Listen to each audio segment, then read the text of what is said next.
welcome to another edition of Judgment Day. Matt Rebar here with Raina Butel. And today we're looking at another Reddit thread on the Am I the Asshole page. And this one, Raina, is called, Am I the Asshole for Not Consoling a Guy Who Likes Me After One of His Family Members Died? Not consoling a guy who likes me. Am I the asshole for not consoling a guy who likes me after that guy, one of his family members died? So this OP does not like this person. Okay. Let's go into it. Okay, so I, 28 female, met a guy I'll call Mike, 26-year-old male, here on Reddit about 5 months ago. I was struggling with depression after an unhealthy relationship ended, and he posted something that really resonated with me, so I messaged him.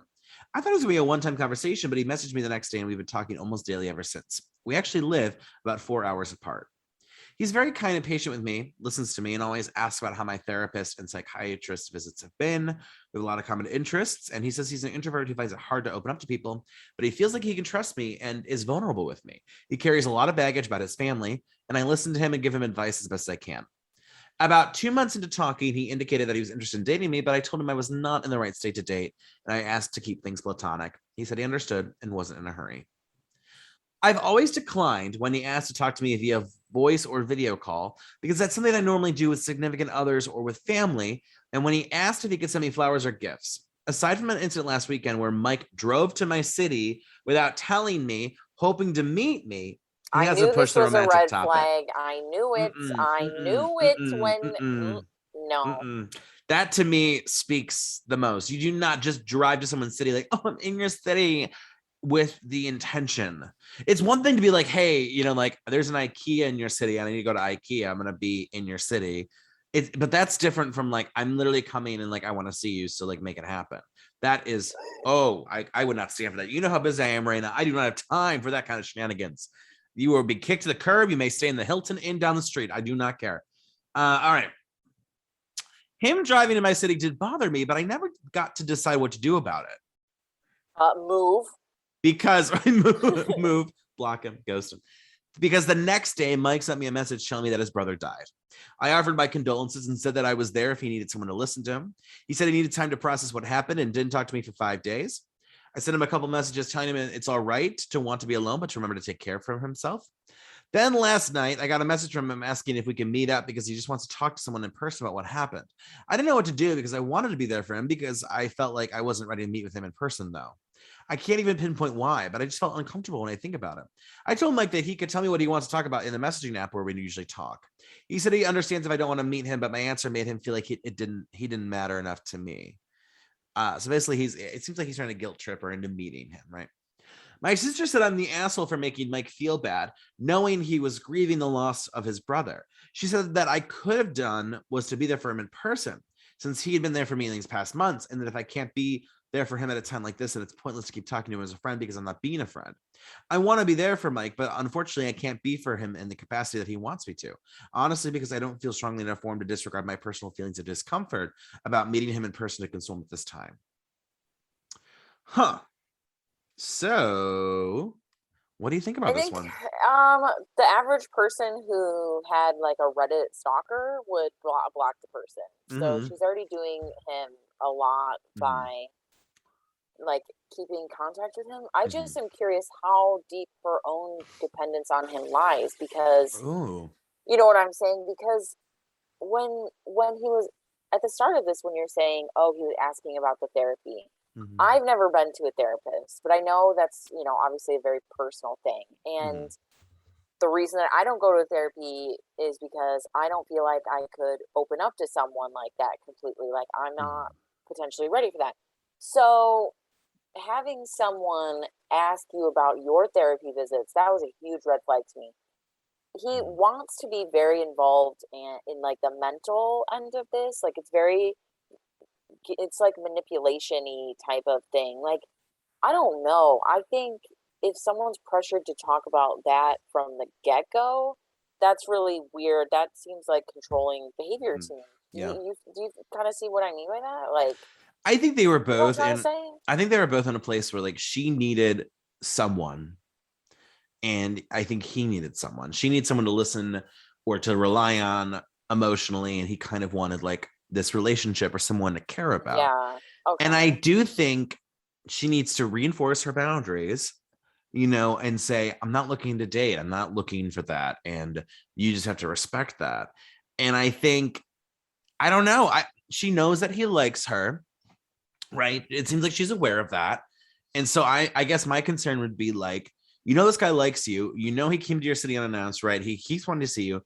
If that's like making you uncomfortable, you need to like cut the ties. Like, it's just Yes, not healthy for completely. either of you.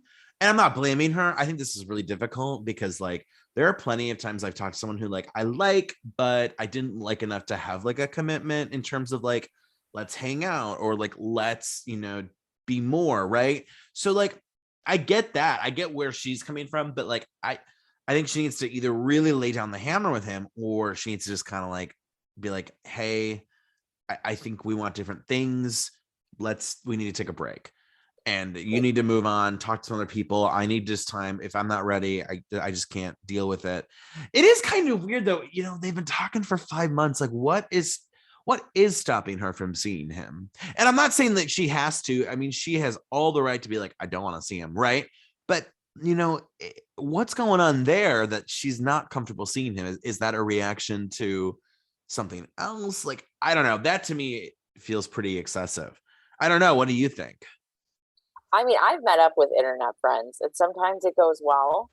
Yeah. My boyfriend that I live with, I met on Twitter, and Aww. he's a fantastic human being. Yeah. But I've also had really awful, horrible experiences with people that I wish I had never met in the first place. So, Wow. yeah. Wow. So, um, it's really hit or miss. I can understand if she's possibly anxious to like not want to change the dynamic Mhm. they have, Yeah. but I feel like she has to be aware of these things. Like she in her mind, she has to be thinking like, it's really weird that he wanted to come to my hometown without me asking. Mhm. Maybe I should put off meeting him altogether. Mhm. I think it's also really difficult when you're in a habit, especially when like a communication habit with people you don't know, that you might have this different idea of who they are than who they really are. Mhm. Not because they're catfishing, but just because, we process experiences differently. He might, Mhm. anybody might be kind of not who they might be interpreted as a different way than they really are, Yeah. glorified, glamorized, whatever. And yeah, I don't know. I think she's just is like too scared to like change that potentially. Okay. And like also it just, I don't know, like sometimes you just want to keep it digital, like, you know what I mean? Mhm. Like I'm fine with like not meeting certain Yeah. people. um yeah, I feel like she just subconsciously knows these are flags and is Mhm. in that rhythm and kind of doesn't know when to get off the horse of like, Ooh. you know Yeah. what I mean? Like I want this cycle to, I rely on this person, but I want this cycle to stop and I don't know when to get off. That Mm. is, when you carry it on and on and on, then it just Mhm. becomes like, oh, this is my life. This is my daily routine now. Mhm. And for better or worse, it's really tough to cut ties with certain people. And this guy seems pretty persistent. So Yeah, I don't think she's the asshole. Let me start by saying that. But I do agreed. think she needs to evaluate and get her shenanigans together. I think that like there's a lot here that she's kind of unwavering. She's not sure, like, and I don't know. I just think like you need to find out like, okay, what do you want with this guy? Do you not want anything? Do you want a friendship?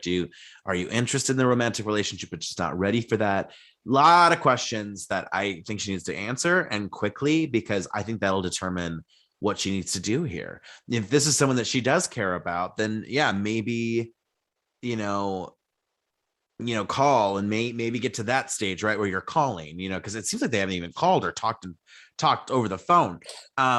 If this is someone that you're like, I don't really care about them, I don't have that connection with them, then yeah, I think it's time to be like, hey, I think we want different things.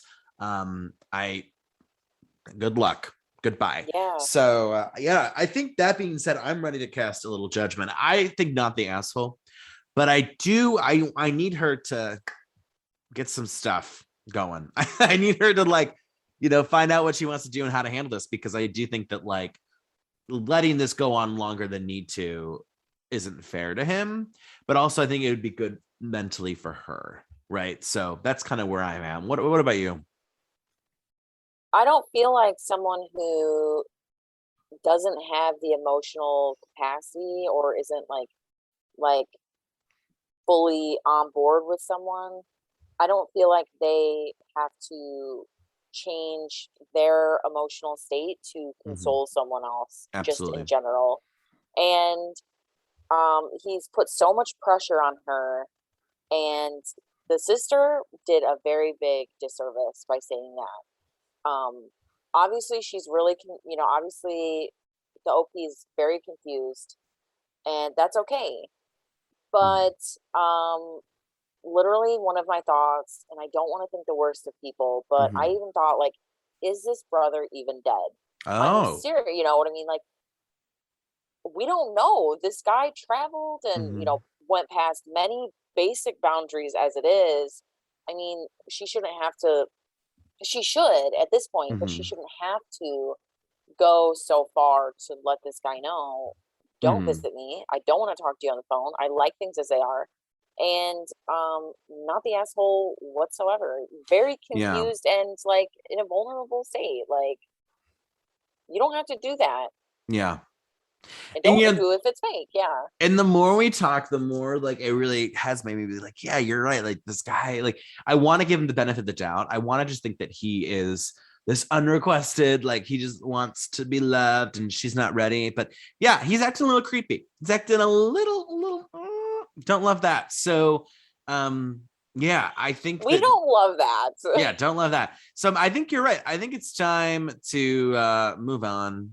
That's my And judgment. I think she needs to kind of get out of there a little bit. So oh, If this is this kind of tough. thread is anything but not the asshole, we're going to riot.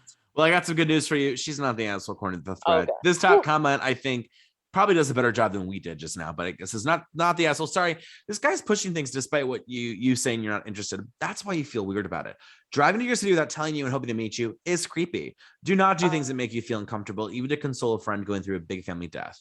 You told him you'd be there if he wanted to talk, but that does not mean he gets to push you into meeting in person. You told him what capacity you had to support him, and if that isn't good enough, then he should ask another person for help. That is actually making some points I think we kind of were dancing but didn't know how to say. Like, oh, yeah, you can help me grieve my brother's death by visiting me at this coffee shop at 7 p.m. on Thursday. Like, come on, dude. Come on. Yeah. And I think that's a great point too. He's asking for help. She's willing to give it, and it's not meeting his, demands. So like, I think that's a good point. Oh, the second one. Mike has not crossed boundaries, but he has bombed them. Driving to your city without telling you, expecting you to meet up in person. After you told them you were not comfortable doing voice or video chat, and now they want to visit in person. Nope. I even wonder if a brother actually did die. Oh, like Rita, like thank you. Although this person has been a confidant, their actions do not seem respectful or trustworthy. Do not let Mike guilt and manipulate you into meeting or doing anything for that matter. Your safety comes first. Yeah, yes, and that's a great one too. Safe. Is that's why I said move. Safety. And actually, this is really important too. So this is the original poster. I met my abusive ex in Reddit. It was actually the first time I dated someone I met online. I didn't know in person before we started going out. There was a lot of kind people in Reddit, but there's also not some kind of one. So they have some history of, dating someone. They met someone from Reddit and they dated, and there was an abusive ex. So like, I get the apprehension. So interesting. This is some edits, by the way. She knows that Mike is who he says he is, so that's good. But to everyone saying I should ghost him, I will take that strongly into consideration. He just messaged me saying that he got high to deal with the loss and wants to drive and go wherever the road takes him. I have my own crap about my mental health that I'm barely able to manage, and I can't deal with keeping him in line at the same time. And that's another great point. You can't put yourself ablaze. You can't put yourself on fire just to warm someone else. So, yeah, I mean, this one honestly, though, who messaged somebody is like, yeah, sorry, man, I got high. It's just so weird anyway. Like Yeah.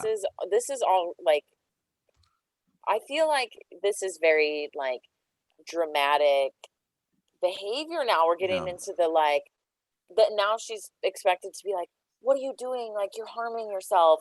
I'm Mhm. concerned for you. I have to go help you. Mhm. Now we're getting to that stage, which is also weird Yeah. behavior, which is even Mhm. worse. I gotta say though, ladies, find him on Twitter if you're gonna, because like if you're going online to find people, skip Reddit, go to Yeah. Twitter.